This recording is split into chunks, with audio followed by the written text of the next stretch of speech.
இந்த காணொளியை தங்களுக்கு வழங்குபவர்கள் எஸ்பிஓ டிஜிட்டல் மார்க்கெட்டிங் நிறுவனம். மேலும் விவரங்கள் பெற இங்கு தெரியக்கூடிய எண்ணை கொண்டு வாட்ஸ்அப் மூலம் தொடர்பு கொள்ளுங்கள்.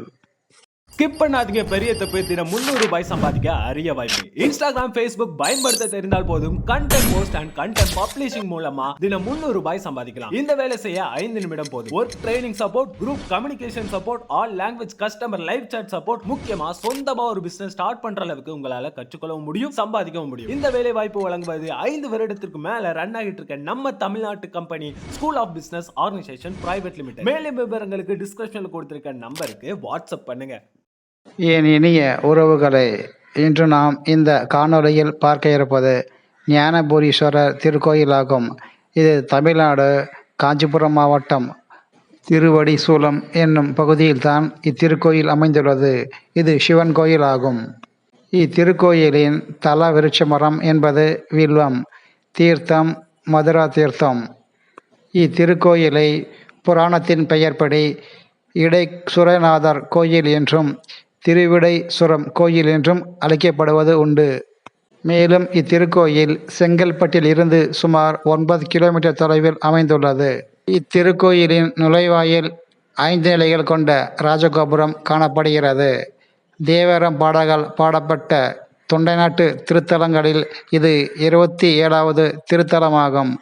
தேவார பாடப்பட்ட திருத்தலங்களில் இது 259வது திருத்தலமாகும். இத்தலத்தில் கௌதம முனிவரும் சனர் குமாரரும் வழிபட்ட தலம் என்று குறிப்பிடப்படுகிறது. மேலும் அவர்கள் இறைவனிடத்தில் மழலை செல்வம் வேண்டி அதன் பிறகு வரம் பெற்ற புராண கதையும் உண்டு. இத்திருக்கோயிலின் பிரகாரத்தில் வில்வம், வேம்பு, ஆழமரம் ஆகிய 3 மரங்கள் இணைந்திருக்கிறது தனிச்சிறப்பாகும். சிவன், அம்பாள், விநாயகர் ஆகிய மூவருக்கும் மரத்தின் வடிவில் சிறியதாக சன்னதியும் உள்ளது. இங்கு வேண்டிக் கொண்டால் பிரிந்திருக்கும் குடும்பங்கள் இணையும், ஒற்றுமை கூடும் என நம்புகின்றனர். சிவன் மறைந்த குளம், காட்சி குளம் என்ற பெயரில் தற்பொழுது இந்த பகுதியை அழைத்து வருகிறார்கள். வரசக்தி விநாயகர் கோயிலில் பிரம்மாண்டேஸ்வரருக்கும் பிரம்மாண்டேஸ்வரிக்கும் தனித்தனியாக சன்னதியும் உள்ளது. இக்கோயிலின் பிரார்த்தனையின் தனி சிறப்பு யாது என்றால் முகம் பொலிவு பெறும் என்பது நம்பிக்கை. அதாவது திருமணம், புத்திர தோஷம் உள்ளவர்கள் தல விருட்ச மரத்திற்கு வஸ்திரம் செய்து மஞ்சள் கயிறு கட்டி வழிபடுகின்றனர். இங்கு மனமுருக வேண்டினால் ஒருவருடைய முகம் பொலிவு பெறும் என்பது ஐதீகமாக பார்க்கப்படுகிறது. அவர்களுடைய பிரார்த்தனை நிறைவேறிய பிறகு சுவாமிக்கு தேன் அபிஷேகம் செய்கின்றனர். இந்த தலம் திருஞான சம்பந்தரால் பாடல் பெற்ற தலமாகும். இங்குள்ள இறைவனை ஞானபுரீஸ்வரர் என்றும் இடைசுரநாதர் என்றும் அழைக்கப்படுவது உண்டு. உற்சவர் மூர்த்தி என்பது சந்திரசேகர். இத்திருத்தலத்தில் உள்ள அம்மையாரை இமயமட கொடி என்றும் கோபுர தானாம்பிகை என்றும் அழைக்கப்படுவதும் உண்டு. பல 1000 ஆண்டுகளுக்கு முன்பு இந்த பகுதி வில்வவனமாக இருந்த பகுதியாகும். இப்பகுதிக்கு மேய்ச்சலுக்கு வந்த பசு ஒன்று சரிவர பால் தரவில்லை. இதனால் சந்தேகம் ஏற்பட்ட இடையனுக்கு அப்பசுவை கண்காணித்தார். அப்பசு தினமும் அந்த வில்வவன பகுதிக்குள் புதருக்குள் சென்று பால் சொரிவதை கண்டார். இவ்விஷயத்தை அவன் ஊர் மக்களிடம் சொல்ல அவர்கள் உதரை விலக்கி பார்த்த பொழுது சிவன் சுயம்பு மரகதலிங்கமாக இருந்ததை கண்டனர். பின் இவ்விடத்தில் கோயில் கட்டி வழிபட்டனர்.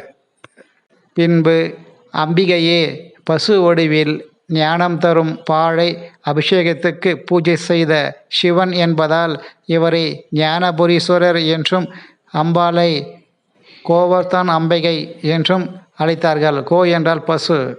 இவரிடம் வேண்டிக் கொண்டால் கல்வி ஞானம் பெறலாம் என்பதும் அசைக்க முடியாத நம்பிக்கை ஆகும். இத்திருக்கோயிலில் இடைசுரநாதரை கௌதம ரிஷி அவர்களும் பிரிங்கி மகரிஷி ஆகியோரும் வணங்கி சென்றுள்ளனர். மூலவர் மரகதலிங்கமாக கிழக்கு திசை நோக்கி பளபளப்புடன் இருக்கிறார்.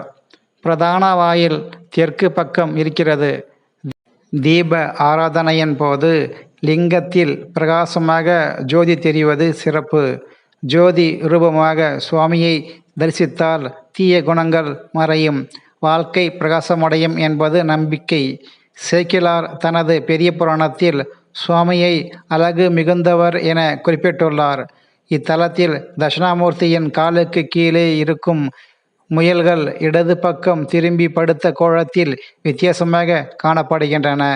தட்சிணாமூர்த்தியை அவரது சீடர் சனத்குமாரர் இங்கு வழிபட்டுள்ளார். இத்தலத்தின் வரலாறு ஒரு சிறப்பு வரலாறு ஆகும். அதாவது, நால்வரில் ஒருவரான திருஞான சம்பந்தர் சிவதல யாத்திரையின் போது இவ்வழியாக சென்று கொண்டிருந்தார். நீண்ட தூரம் நடந்து வந்ததால் பசி வயிற்று கிள்ளியது. உடனே சூரியன் உச்சவானில் ஏற ஏற வெயிலும் கூடியது. களைப்படைந்த சம்பந்தர் ஓய்வெடுக்க ஒரு மரத்தின் அடியில் அமர்ந்தார். அப்போது அங்கு கையில் சிறிய தடியுடன் கோவணம் கட்டிக்கொண்டு மாடு மேய்க்கும் இடையன் ஒருவன் வந்தான். கையில் தயிர் நிறைந்த சிறிய மண்பானை ஒன்றும் வைத்து கொண்டிருந்தான். அப்பொழுது திருஞான சம்பந்தர் அவர்கள் பசியோடு இருந்ததை அறிந்து தயிரை பருக கொடுத்தான் அந்த இடையன். களைப்பு நீங்கிய சம்பந்தரிடம், நீங்கள் யார் என்று இடையன் கேட்க, அவர் தனது சிவதல யாத்திரையை பற்றி கூறினார். அவரிடம் இதே வனத்தில் ஒரு சிவன் இருப்பதாக கூறிய இடையன் அங்கு வந்து பாடல் பாடி தரிசனம் செய்யும்படி கட்டாயப்படுத்தினான். இடையன் மூலமாக தன்னுடைய பசியறியதால் அவனது சொல்லை தட்ட முடியவில்லை. இடையனாக இருந்தாலும் அழகு மிகுந்தவனாக இருந்ததை கண்ட திருஞான சம்பந்தர் மனதில் சந்தேகம் கொண்டாலும் எல்லாம் சிவன் சித்தம் என்று எண்ணி கொண்டு அவனை பின்தொடர்ந்தார். வழியில் ஒரு குளக்கரையில் நின்ற இடையன் சம்பந்தரை பார்த்து புன்னகைத்து விட்டு மறைந்து விட்டான். அப்பொழுது திகைத்து போன திருஞான சம்பந்தர் அவர்கள் சிவனை வேண்டினார். அவருக்கு காட்சி தந்த சிவன் இடையன் வடிவில் அருள் புரிந்ததை உணர்த்தினார்.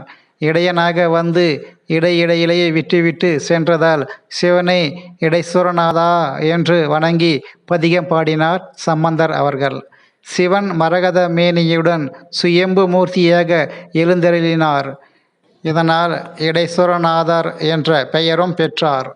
பக்தர்களுக்காக இத்திருக்கோயில் என்பது காலை 7 மணி முதல் 11 மணி வரையும், மாலை 4:30 மணி முதல் இரவு 8:30 மணி வரையும் திறந்திருக்கும்.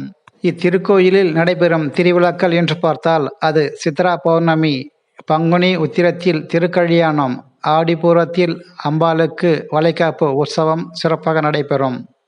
இந்த சேனல் தங்களுக்கு பிடித்திருந்தால் இந்த சேனலை சப்ஸ்கிரைப் பண்ணுங்கள், லைக், ஷேர் மற்றும் கமெண்ட்ஸ் பண்ணுங்கள். இந்த காணொளியை முழுமையாக கண்ட அனைவருக்கும் நன்றிகள் கோடி.